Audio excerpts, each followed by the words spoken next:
Opa, recadinho rápido aqui pra avisar que nessa próxima quinta-feira, dia 25/5/2023, vai ao ar, às 19 horas, mais um episódio do AntifaCast, desta vez com a ilustre presença de Lucas D'Ameto. Sim, o nosso queridíssimo camarada que ganhou a terceira temporada do Quem Sabe Mais. E o assunto principal é sobre o Comitê contra a Privatização da CPTM, bem como também a luta dos trabalhadores e trabalhadoras contra as privatizações e concessões de serviços públicos para iniciativa privada. O papo tá bem maneiro e assim que estiver ao ar, a gente põe um link aqui no post. É isso, de volta ao episódio de hoje. Buril Audiodramas. Histórias para fone de ouvido.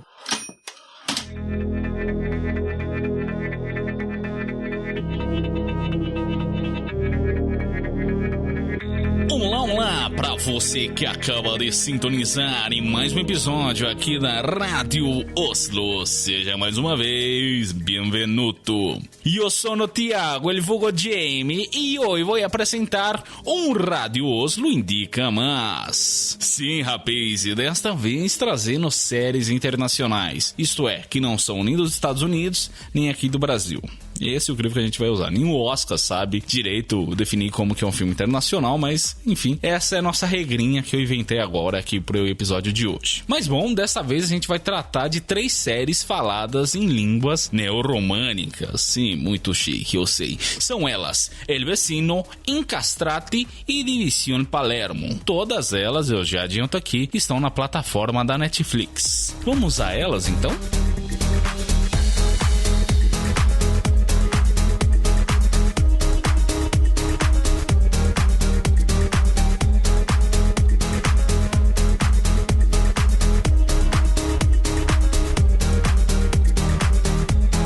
A série que a gente vai falar hoje se trata da série espanhola El Vecino, ou como ficou aqui em português, O Vizinho. Esse título por si só não quer dizer muita coisa. Eu estranhei no começo, eu vi o título, vi a chamada, pensei, mas que raio é isso, sabe? Tem um cara com uma roupa de vermelho, o que tem a ver com o vizinho? É estranho, né? Pelo título a gente imagina que a história vai se passar num bairro, vai ter um monte de vizinha fofoqueira, né? Ou no condomínio. A história até se passa no condomínio, grande parte das cenas são fechadas em apartamentos, inclusive é um ótimo recurso para desenvolver a história, ao mesmo tempo em que se economiza gastos, porque sim, essa série dá pra perceber, assim, pelo design de produção, que ela não teve lá um orçamento muito grande, né? Mas nem por isso a série não é legal. Inclusive é interessante como eles burlam essa coisa, né? O orçamento é baixo, então a gente aposta em outros recursos para desenvolver histórias, personagens aqui, etc. Falando de história, vamos falar a premissa da série então. Que no caso, imagina como seria o primeiro super-herói da Terra, e como a série espanhola, é justamente que esse super-herói vai ser espanhol, mais especificamente da cidade de Madrid. A história começa quando o casal vai pro interior, rola uma explosão, os dois desmaiam com o efeito da explosão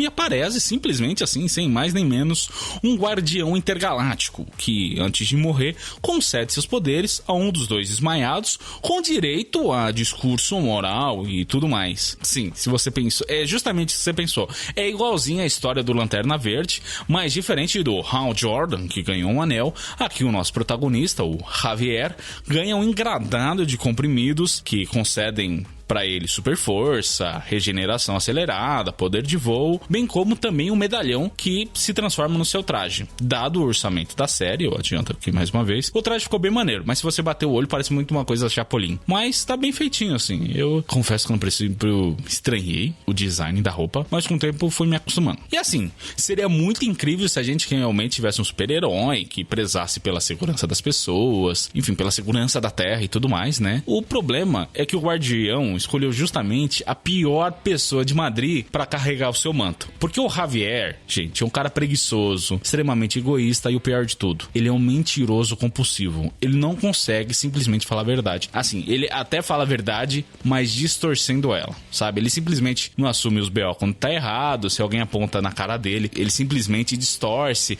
e joga a culpa nos outros, sabe? Uma pegada bem gaslighting, assim. Quando ele ganha os poderes, a primeira coisa que ele faz é simplesmente simplesmente meteu o louco, sabe? E o pior de tudo, que se ele metesse o louco sozinho, vai lá, beleza, é só mais um maluco e tal. O problema é que ele arrasta o José Ramon. O José Ramon vai virar o sidekick dele, mas no primeiro momento é um cara do interior da Espanha que vai pra capital pra estudar pra um concurso. Eu entendi que é um concurso, eu não sei bem se é um concurso, mas enfim, ele quer ser juiz e tem essa prova super difícil que ele tem que estudar, só que ele só não consegue estudar porque o Javier se meteu na vida dele, e aí é uma série de loucuras, não é mesmo? Mas assim, loucura pro padrão da série também, tá, gente? Não é nada nível The Boys, sim, lembraria um pouco, né, porque tem um super-herói com superpoderes, que tem uma índole bastante questionável, mas aqui no caso deles é simplesmente o cara cair da sacada, se estropiar em um carro, destruir o carro e tá tudo bem, sabe? Até tem umas piadas com o poder de regeneração dele, mas isso eu deixo pra imaginação de vocês. Em paralelo a isso, a então namorada do Javier, a Lola, justamente por não mais aguentar o canalha que o Javier é, acaba terminando com ele. Aí nessa, ela tá trabalhando em uma revista, só que ela tá com risco de ser demitida. Então ela tá louca pra conseguir um furo de notícia, ganhar relevância nas redes sociais, pra justamente ter motivos pra continuar trabalhando na revista que ela tá. E aí cai no colo dela justamente a notícia de um super-herói na cidade. Então é o furo que ela tava procurando, sabe? E é aí que surge o primeiro conflito da série. A Lola procurando esse super-herói pra justamente ter em primeira mão e ganhar a relevância que ela precisa pra revista, ao mesmo tempo que o Javier tenta a todo custo, nem tanto custo assim, vocês vão ter que assistir a série pra entender, tenta esconder a sua identidade secreta, com o coitado do José Ramon, é claro, se metendo nessa confusão toda. E um último detalhe da série, antes da gente passar pra próxima, é que ela possui 2 temporadas, a primeira com 10 episódios, a segunda com 8, e cada episódio tem uma média de 30 minutos.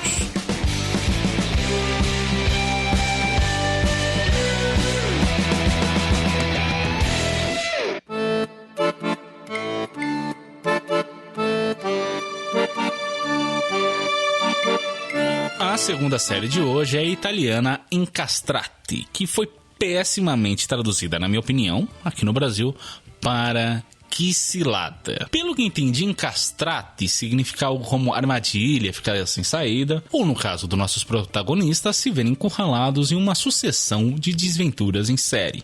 Uma piscadela para quem pegou a referência. Incastrati é uma série com toda a pegada de novela das 6 da Globo, por conta justamente do clima, sempre mais leve, geralmente ambientada em alguma época, no caso aqui da Incastrati, no interior da Itália, e com humor mais... não é bobo. Inocente. A palavra que eu tava procurando é inocente. Tudo começa quando Salvo e o Valentino, 2 assistentes técnicos, vão prestar mais um serviço na casa de um cliente, mas quando eles chegam lá, acabam se deparando com uma cena de crime. Sim, tem um cadáver dentro do apartamento. E assim, diferente de qualquer pessoa com um mínimo de juízo, os dois, em vez de chamarem a polícia, como uma pessoa decente faria, não, eles decidem fingir que nada aconteceu e tentam acobertar seus rastros, limpando todo o DNA que eles deixaram no apartamento. Claro que eu tô brincando, a série até dá seus motivos pra eles terem essa atitude e tal, mas assim, é muito estranho, sabe? Sim, eu sei que se eles não fazem isso não tem história, mas é um pouco idiota se você para pra pensar. Eles só tinham que ter chamado a polícia e pronto, sabe? Mas não, eles fazem da pior maneira possível. É engraçado, né? Porque um dos personagens, o Salvo, ele é muito fã de uma série policial fictícia que sempre passa na série. Eles criaram uma série dentro da série. Olha a metalinguagem aí, que louco, que da hora. Então, mas enfim, o Salvo é muito fã dessa série e ele meio que se acha o expert em CSI, né? Ele se acha o gênio, o experto em ciência forense. Mas bom, é a partir desse evento que eles começam uma jornada de só irem piorando as coisas, sabe? Meio que a mentira vai crescendo cada vez mais ao ponto deles ficarem justamente em Castrati, sem saída, sabe? Pra vocês terem noção, chega na cidade a subchefe da polícia pra investigar o assassinato e não é ninguém mais, ninguém menos que a ex de um dos dois, né? Do Valentino. É meio que uma crush do colegial do Valentino, e é claro que o Valentino ainda tá afim dela e ele vai tentar ficar com ela, tal, né? Ele quer reatar o que eles deixaram no colegial, só que ele não pode, porque afinal ele tá envolvido em um crime, ele é suspeito de um crime que ele não cometeu. Pra piorar as coisas, o homem morto que eles encontraram no apartamento era mafioso. Assim que não tarda muito, e os dois, o Salvo e o Valentino, são sequestrados justamente por mafiosos pra saber que katsu que os dois estavam fazendo naquela hora, naquele apartamento. E é muito engraçado porque, assim, os mafiosos são muito caricatos, assim, mais caricatos que isso, só se eles estivessem com aquelas roupas na pegada do Soprano, sabe? Aqueles agasalhos esportivos que o Tony usa. Mas, enfim, é muito engraçado porque, ao mesmo tempo que o Salvo e o Valentino são ameaçados de morte, corta a cena e eles estão comendo uma bela macarronada, aquela macarronada de encher a boca, sabe? Com os mafiosos, e é muito louco, porque a série trata de temas pesados, né? Como morte, assassinato, crime organizado, mas sempre sob essa ótica mais branda. Por isso que eu falo que essa série tem uma pegada de novelas das 6, sabe? Os mafiosos são um pavio curto, que podem te matar a qualquer momento, mas também que te convidam para um almoço de domingo à tarde. E eu particularmente gostei muito dessa pegada mais leve. Embora a série seja recheada de clichês, a história se desenvolve muito bem, e até personagem mais caricato, como é o caso dos mafiosos, acabam tendo um desenrolar bem legal, assim. Eles têm um background, uma lore, uma história mais bem desenvolvida, né? Conforme vai passando os episódios, a gente vê a motivação de algum deles e tal. Fora as interações também, eu acho que essa parte é muito bem estruturada, assim, sabe? O papel de cada um dos mafiosos dentro da organização e tal. Tem umas reviravoltas que são meio óbvias, mas é legal de ver elas acontecendo assim. O desenrolar da história é muito bom, sabe? Pra quem virou a cara quando eu disse novela das 6, é o melhor da novela das 6, assim, questão de entretenimento e de ser uma série mais leve pra você assistir com a família, nesse sentido, assim, sabe? Ela não tô querendo desmerecer. Um ótimo gênero, novela das 6, né? Ou filme de sessão da tarde. Enfim, vai de cada um. Se você gosta só de filme cabeça ou coisa mais pesada, porque você se acha muito adulto, beleza, essa série não é pra você. Mas se você curte, é uma ótima opção aí pro seu domingo à tarde, de ver com a sua família. E pra fechar esse bloco, eu te dou mais um motivo pra ver essa série. 2 temporadas com apenas 6 episódios cada, sendo que cada episódio, novamente, conta só com meia hora.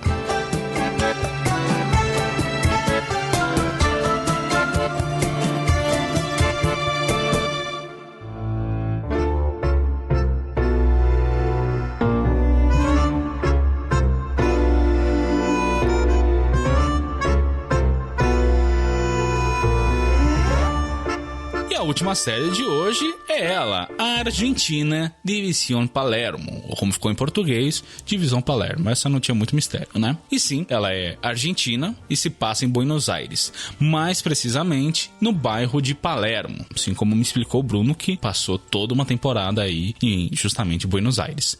Eu tô fazendo essa ressalva aqui porque eu não sei se você pensou isso, ouvinte, mas eu, quando vi o nome dessa série, División Palermo, eu achei que era italiana, né? Pensei que se passava na região de Palermo, na Itália, mas não, na verdade é o bairro. Mas bom, do que se trata a série? Que raios é essa tal de Divisão Palermo? A delegacia de Palermo, ou uma delegacia do bairro de Palermo, eu não sei bem como funciona essa divisão de delegacias na Argentina, mas enfim, essa delegacia decide iniciar um programa mais inclusivo. Eu faço aspas aqui no inclusivo, e a ideia do programa é de integrar na força policial minorias, como pessoas trans, pessoas com nanismo, pessoas com deficiência, imigrantes, entre outros, a fim de limpar a imagem já manchada de que os policiais são truculentos, preconceituosos, coisas do tipo. Assim que esse programa consiste nesse recrutamento, mas, como vocês puderam ver, apenas como fachada, né? Só cartaz, é só publicidade. Como eu já disse, né?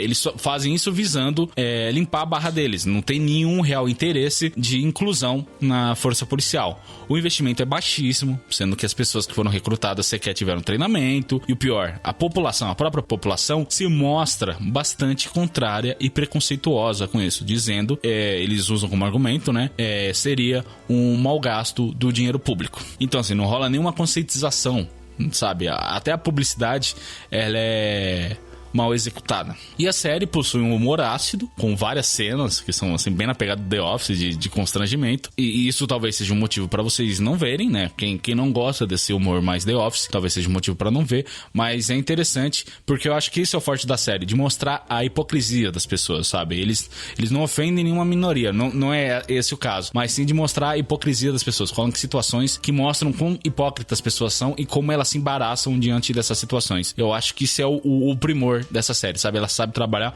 muito bem. Eu dei gostosas gargalhadas. Eu acho que esse é meio que o tempero do roteiro, assim, porque no geral o desenvolvimento da história, etc, é recheada de clichês, tal qual em Castrate, é bem arroz com feijão, mas vem esse humor ácido, né? Essa hipocrisia pra dar um tempero e um gosto especial pra essa história. E falando na história, vamos a ela então. Ela começa com Felipe, o nosso protagonista, levando um pé na bunda da namorada, porque ele é, falando bem a verdade, é um pau mole. Eu acho que a melhor palavra que define o Felipe é que ele é um pau mole, porque ele é um cara encostado, sem nenhuma pretensão, sem querer saber de nada, ele não tem nenhum objetivo de vida, ele acaba, né, depois que ele leva o pé na bunda da namorada, justamente com esse argumento de, tipo, o relacionamento dos dois tá estagnado e ela quer outras coisas, ele vai lá chorar as pitangas pro pai, o pai fala a mesma coisa, meu, Felipe, você tá muito encostado. Inclusive, é engraçado, porque ele é muito coxinha, tipo, ele é sustentado pelo próprio pai, ele trabalha na firma do próprio pai, e o pai fala, meu, você tá muito encostado aqui, vai procurar algum objetivo de vida, e demite o rapaz, tá ligado?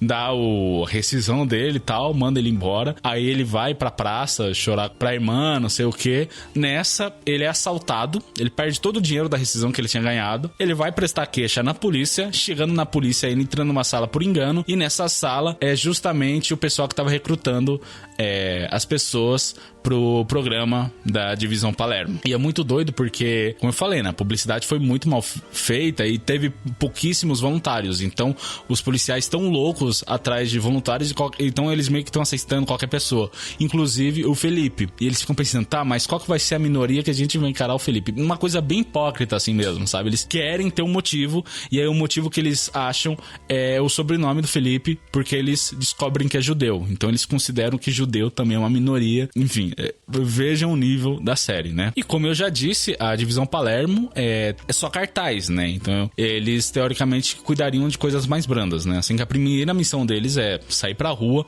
ver se as pessoas ali do bairro precisam de ajuda. Só que é muito doido porque assim, eles perguntam pras pessoas se eles precisam de algum tipo de ajuda, e se alguém precisar de ajuda, eles não podem nem ajudar, eles têm que acionar a polícia. Tipo, eles só são um intermédio, tá ligado?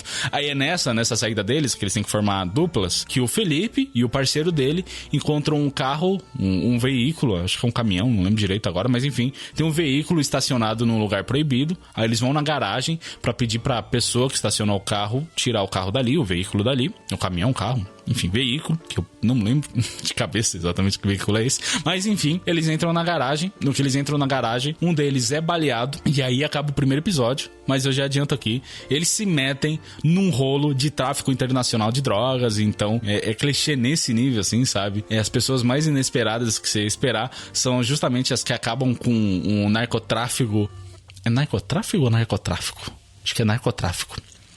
Enfim, pra encerrar aqui, a série possui uma temporada com 8 episódios, sendo que cada um desses episódios tem menos de 30 minutos. E se eu não me engano, a segunda temporada já foi confirmada. Quando sair, eu tô louco pra ver, porque foi realmente muito boa. Dessas três aqui, acho que foi a que eu mais me diverti. E é isso. Eu espero que vocês tenham gostado desse episódio. Já adianto aqui que eu já tô pensando numa parte 2. Não sei se sai desse mês. O episódio de maio saiu bem tarde, né? Já é praticamente a última semana de maio aí. É mais provável que fique pra junho, mas enfim, já temos planejados o próximo episódio aqui do Rádio Os Indica. Na verdade já tem 2, né? Tem um com o Bruno também, só pra falar de reality shows, que a gente acabou adiando. Eu fiz esse aqui de séries estrangeiras, mas adianto já que tem uma parte 2, assim que eu espero que vocês tenham gostado desse, porque logo vem mais. É isso, eu fui Thiago, vulgo James, e você, o nosso ouvinte. Tchau, tchau.